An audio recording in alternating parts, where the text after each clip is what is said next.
Eita porra. Cadê vocês? Cadê vocês? Caralho, irmão, o chat simplesmente...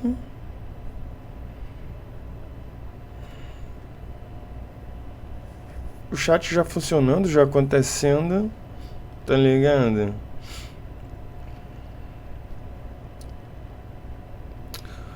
Tamo aí na atividade.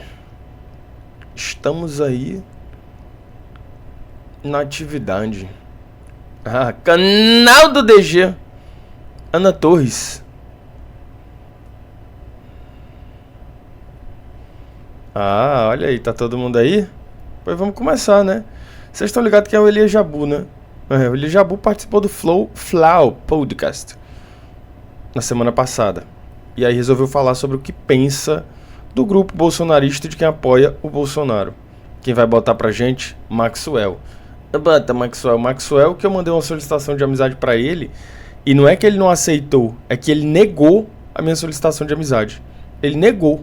Tipo assim, eu mandei a solicitação de amizade pra ele no Instagram e ele negou. Ele nem deixou lá. Tipo assim, vou fazer de conta que eu não vi. Não, eu vou negar. Eu não quero ser amigo dele. Maxwell, tô querendo te entender. Tô querendo te entender. Bata, Maxwell, bata. Qual que é a cara da classe trabalhadora de onde você tá? Porque nós somos a força política da defesa dos trabalhadores. Então nós temos que entender a classe trabalhadora. Então se você vai entender hoje a classe trabalhadora brasileira. Ela é negra e mulher, porra. Então você não tem como negar esses dois elementos fundantes da classe trabalhadora, que é a questão racial. Os trabalhadores, em sua maioria, são negros e a sua maioria são mulheres, não é? Então não tem como separar as coisas. O que eu acredito é que dentro dessa ideia que eu falo de disputar com os bolsonaristas a nação, né, é que a esquerda brasileira deve alcançar um grau de consciência em torno do quê? Da construção de um projeto nacional de desenvolvimento que coloca o Brasil nos trilhos. Tá. Só que esse projeto nacional vai ter que dar conta dessas questões que estão aí. Existe uma questão racial no Brasil. Existe e é grave. Existe uma questão de gênero no Brasil. Existe e é grave. Existe uma questão LGBTQIA+ no Brasil. É grave. O travesti morre com 35 anos de idade. Então não tem como negar que existem essas questões pendentes no Brasil hoje. Então, e essas questões não são identitárias, né?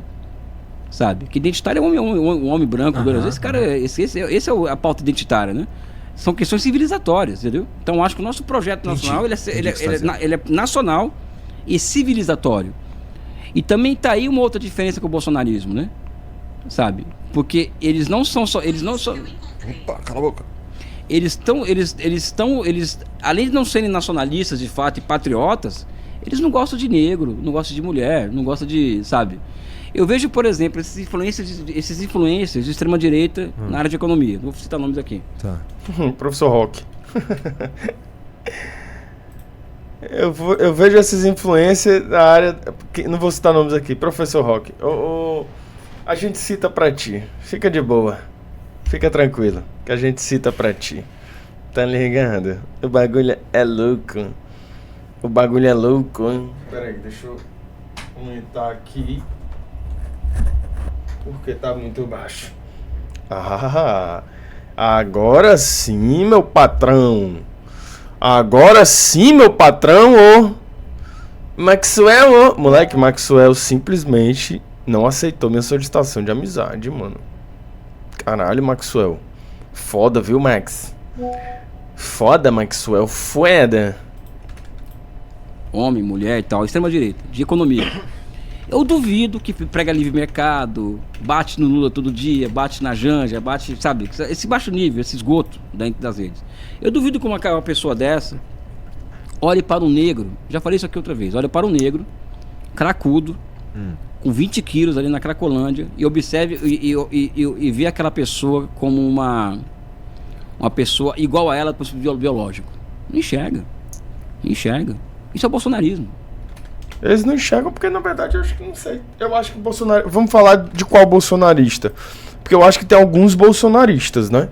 Tem um bolsonarista que é um classe média, que é um pobre prêmio, que acha que é da elite e que quer se aproximar da elite, reafirmando o ideal de higienização social, que é propagado pelas elites nacionais, e tem o bolsonarista, que é o bolsonarista, que é o bolsonarista trabalhador. Que tem muito bolsonarista trabalhador, tá? Tem um bolsonarista trabalhador. Esse bolsonarista, eu acho que ele consegue se reconhecer nessa figura. Só que o problema desse bolsonarista é porque esse bolsonarista não entende que aquela figura é resultada de um conjunto de ações. Então ele individualiza a discussão para reconhecer aquela figura. Então ele olha para aquela figura e diz assim, isso aí é resultado de decisões equivocadas na vida. Ele não entende que a pobreza é um fator estrutural, por exemplo. Ele não entende que a pobreza é um fator social. Ele não entende que a pobreza não era para existir. Que a pobreza e a concentração de renda acontecem em razão de uma desigualdade e de uma série de outros fatores. Então a gente tem... Aí, Alice, então a gente tem dois bolsonaristas aqui, né? Porque os bolsonaristas, eles são diversos, né? Bota, Maxwell, caralho, irmão, Maxwell não aceitou minha solicitação, doido. Foda, viu, Maxwell? Foda. Não enxerga, ele quer eliminar com isso. Fiquei chateado então, quando mesmo. eu falo que quero disputar com esse pessoal esse consciência. Nós queremos disputar com esse pessoal esse discurso, é o discurso da... Eu acho que é a disputa da consciência, mais do que a disputa da consciência, tá? É a disputa porque a extrema-direita e a direita tem a seu favor uma coisa, gente, que é o senso comum, né? E a gente não tem, né? Você chega pra qualquer pessoa que se aproxima das ideias vamos falar assim nesses termos, né? Se aproxima das ideias da esquerda, e você fala, se você é comunista, essa pessoa vai olhar pra você e falar assim, não, porque eu não li o suficiente, porque eu não sei o suficiente, porque eu tenho medo de não saber defender as minhas ideias de forma contundente. Você olha pra uma pessoa, você pergunta se você é de direita, ele vai olhar pra você e vai falar, Bolsonaro, mito! Vai falar outra coisa, só isso que vai falar. E eu acho que isso traduz um pouco do que são esses espectros no Brasil, né?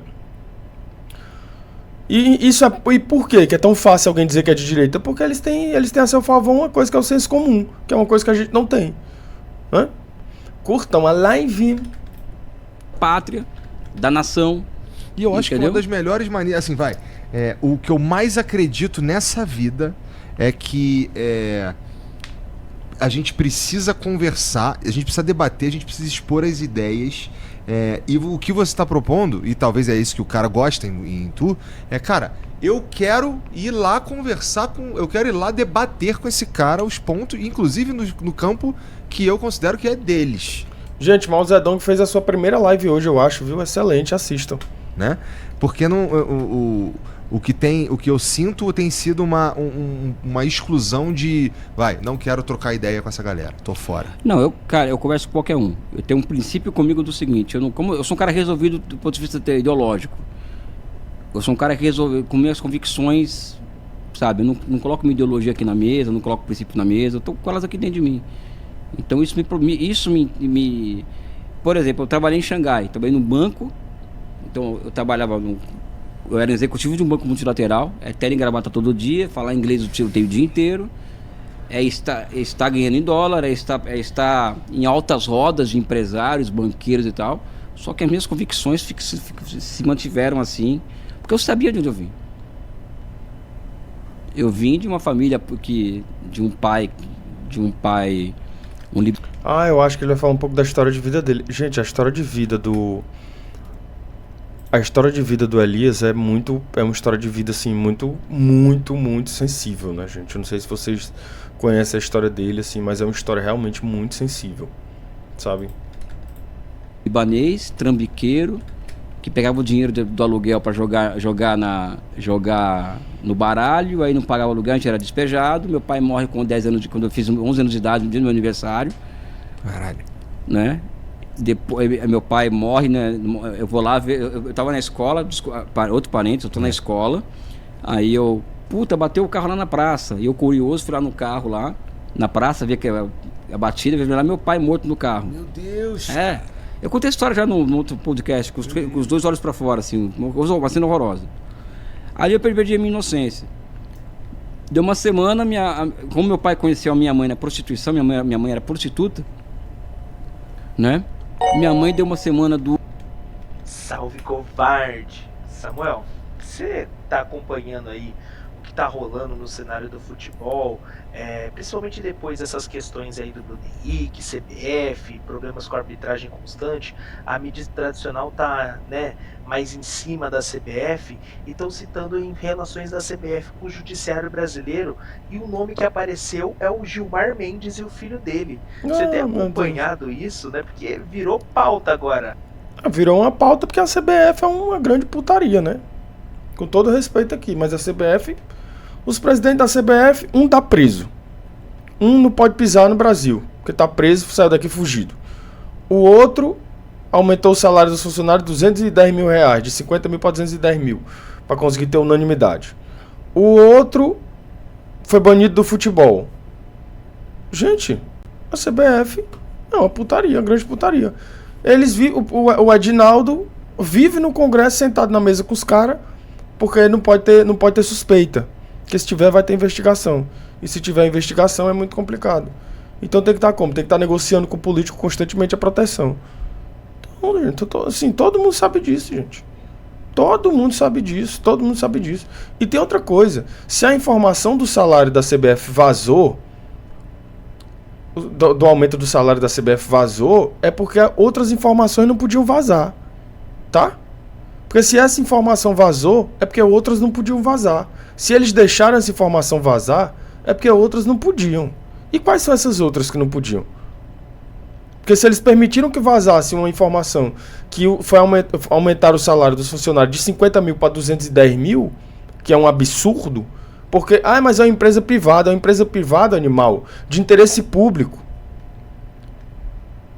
É uma empresa privada de interesse público, não é só uma empresa privada, gente. Óbvio que não. É uma empresa privada de interesse público. Então tem tudo isso. Então, assim, é uma coisa que a gente... Eu, sinceramente... Aí os caras falam assim, não, porque o Ronaldo se candidatou. O Ronaldo é da mesma turma do ex-presidente que foi preso. Da mesma turma. As mesmas pessoas.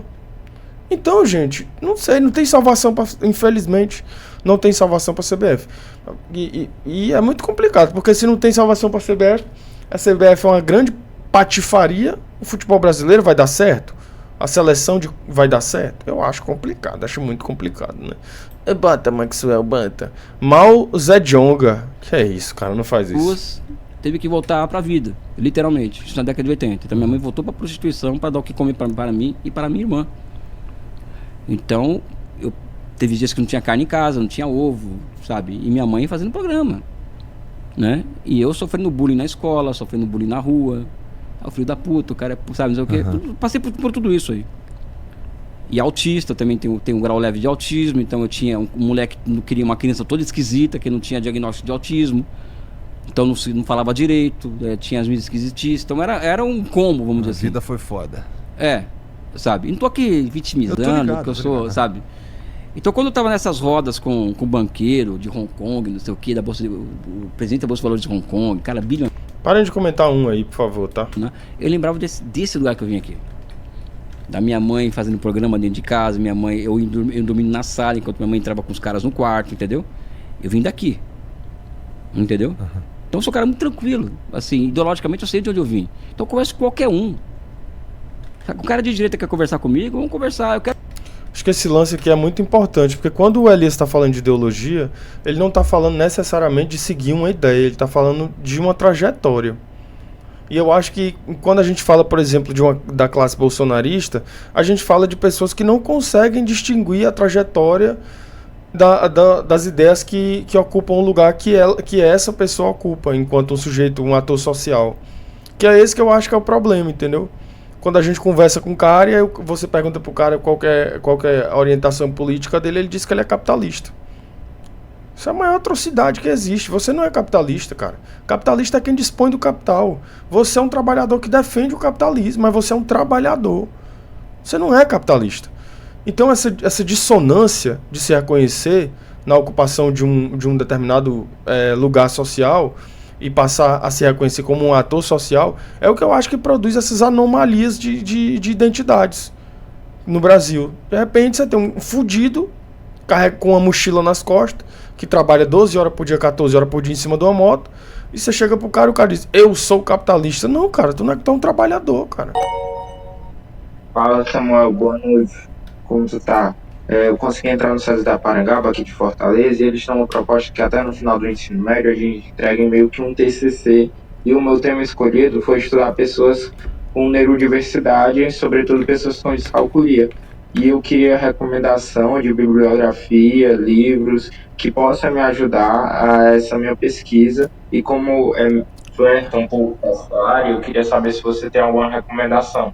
Cara, então, eu não tenho nenhuma recomendação sobre descalculia. Embora eu tenha descalculia. Eu tenho descalculia, gente. Pra quem não sabe o que é descalculia, é tipo assim, o cara olha pra mim e fala assim, tu vai andar 40 metros aqui, eu vou andar 3 horas e eu vou achar que não chegou nos 40 metros ainda. Caralho, será que eu já cheguei nos 40 metros? Eu tinha muito problema quando eu era criança, que minha mãe mandava ir no supermercado, e o troco que ela mandava era 50 centavos. Se o cara me desse 5 moedas, eu achava que tinha 50 centavos ali. Não importa se era 5 moedas de 5 centavos, se era 5 moedas de 1 centavo, se era 5 moedas de 10 centavos, se era 5 moedas de R$1. Pra mim tinha 50 centavos porque era 5 moedas. Aí eu chegava em casa e falava assim, tá aqui, mamãe, o troco. Minha mãe, que porra é essa? Eu falei, tá aqui, ué. Ela, Samuel, cadê o troco? Falei, tá aqui o troco. Cara, era 50 centavos de troco, o que foi que aconteceu? Eu não fazia ideia, porque eu não sabia contar direito. Só que eu imaginei que eu não soubesse contar porque eu fosse ruim de matemática. Até eu trabalhar com uma pessoa que era uma psicopedagoga. E aí, trabalhando com essa pessoa numa faculdade, enfim, ela começou a reparar em mim e falou assim, meu filho, vamos fazer uma coisa aqui, um teste, sei lá, uma coisa assim. E aí fiz o teste que ela estava falando e tal. E aí ela, olha, há uma imensa possibilidade de você ter descalculia, Samuel. Muito grande, assim. E isso pode ter atrapalhado a sua infância, isso pode ter atrapalhado a sua juventude de uma forma significativa. Eu não sei como é que foi a sua trajetória escolar com matemática e tal, mas eu, analisando você aqui, o que a gente pode perceber é que pode ter sido muito ruim. Aí eu falei, caralho, meu irmão, foi péssimo mesmo. Era ruim, era horrível, assim, mas não era só horrível, porque não é matemática só de matemática de calcular. A matemática de você não ter dimensão de espaço, a matemática de você não ter dimensão de profundidade, a matemática de você não ter noção de distância, de você não ter noção enfim, uma série de outras coisas, que a matemática tá em tudo, né? Então tá aí, diagnosticado com descalculia. Muito complicado, cara. É muito complicado você ser uma pessoa com descalculia. Principalmente no mundo que valoriza a matemática como uma coisa primordial para a existência, né? É muito complicado, né? É banta, Maxwell, banta. Quero debater com o Tarcísio de Freitas, por exemplo, com o Eduardo Bolsonaro, a nação brasileira. Qual que é a concepção de nação de vocês? Porque eu não sou pró-chinês, eu nunca vou colocar um boné da China e falar, eu sou a China, igual eles. Nunca vou fazer isso. Eu sou acusado disso. De ser informante chinês, ok? Sou acusado disso daí. Xi Jinping e tal, sabe? Xi Jinping. Isso eu nunca tinha visto. Xi Jinping eu nunca tinha visto. Xi Jinping eu nunca tinha visto. Caralho, meu irmão. Tá aqui, Cardoso tá falando, matemática é ciência de verdade. Ao que me consta, todas as ciências que apresentem um método legítimo para investigar determinado fenômeno são ciência de verdade, né? Então, essa coisa de matemática é mais ciência do que as outras ciências, física é mais ciência do que as outras ciências, ciência tem que estar vestido de branco dentro de um laboratório, isso aí é coisa completamente positivista. E eu acho muito ultrapassada. Maxwell, me aceita, Maxwell, me aceita. Quero discutir Essa é engraçada. Puta, eu nunca caiu. Eu quero discutir com eles a nação brasileira. Olha aí, Cardoso. Porra, tu só lê quando eu falo merda. Calma lá, Cardoso. O que vocês pensam da nação brasileira? Sabe? Porque tradicionalmente, volto a falar, tradicionalmente quem defendeu o Brasil foi os comunistas, foram os maiores defensores, os maiores patriotas da história desse país, no século XX, foram os comunistas, entendeu? Eles têm que ouvir isso da gente. Mas sai fake. Depender de mim, eu vou debater com mas eles sai agora. fake, sai fora. Todo mundo, eu sou educado. Eu trabalho no governo do Eduardo Paes, no Rio de Janeiro. O Eduardo Paes, ele é aquele cara que abraça gregos e troianos, é comunista. Cara, tem um monte de gente que é anticomunista no governo e me dou bem com eles. Eu não tenho problema com o diferente. Porque eu sou bem resolvido, entendeu? Sabe? Entendido. Então, Massai, deixa eu te perguntar. Massai, teu membro expirou? Massai, teu membro expirou, Massai? Gente, então, olha só. Aqui vai ser complicado. Liz Pessoa. Aqui vai ser complicado, né? Vocês sabem o que aconteceu com Juliana, com Danilo Gentili e com Otávio Mesquita. Otávio Mesquita veio a público, Massai. Otávio Mesquita veio a público para falar sobre Danilo Gentili veio a público para falar sobre o caso. Apresentou um áudio Samuel, eu gostaria de trazer minha contribuição em relação a essa conversa sobre o capitalismo. Então, o problema tá quando pessoas que são classe média, que de repente que ascenderam, e que estão em poder social, confundem isso com serem capitalistas. Por exemplo, um juiz. Ele não necessariamente é uma pessoa capitalista, ele não é milionário, ele não é bilionário. Mas ele tem poder social. Isso confunde. Olha aí, belíssima contribuição. Belíssima contribuição de Kate. Eu acredito também que essa confusão acontece. E eu acho que essa confusão acontece, tem uma noção que o Pierre Bourdieu trabalha muito bem, que é a noção de campo e capital cultural, né? Capital social, capital cultural, capital simbólico. E eu acho que esse capital simbólico ele precisa ser considerado para a gente pensar como que esses atores sociais ocupam, não é nem que ocupem, mas assim, como eles se reconhecem a partir da ocupação desses lugares, enquanto alguém que dispõe de um poder para promover certa ação, para promover certa transformação e tal. Então eu acho que é importante essa discussão, e eu acho que é uma discussão que a gente tem que considerar, porque eu não posso dizer, por exemplo, que numa estrutura como a que a gente vive, uma pessoa que é juiz não não disponha de um determinado poder. Eu não posso dizer isso. Eu posso. Inclusive, eu não posso, por exemplo, falar que no modelo de sociedade como a gente vive, um policial não tem um poder. Tem. E ele instrumentaliza esse poder, tornando esse poder numa necropolítica, que é um poder sobre a vida. E de pessoas negras. Então esses lugares, eles precisam ser considerados. Para a gente pensar nesse projeto nacional que o Elias está falando.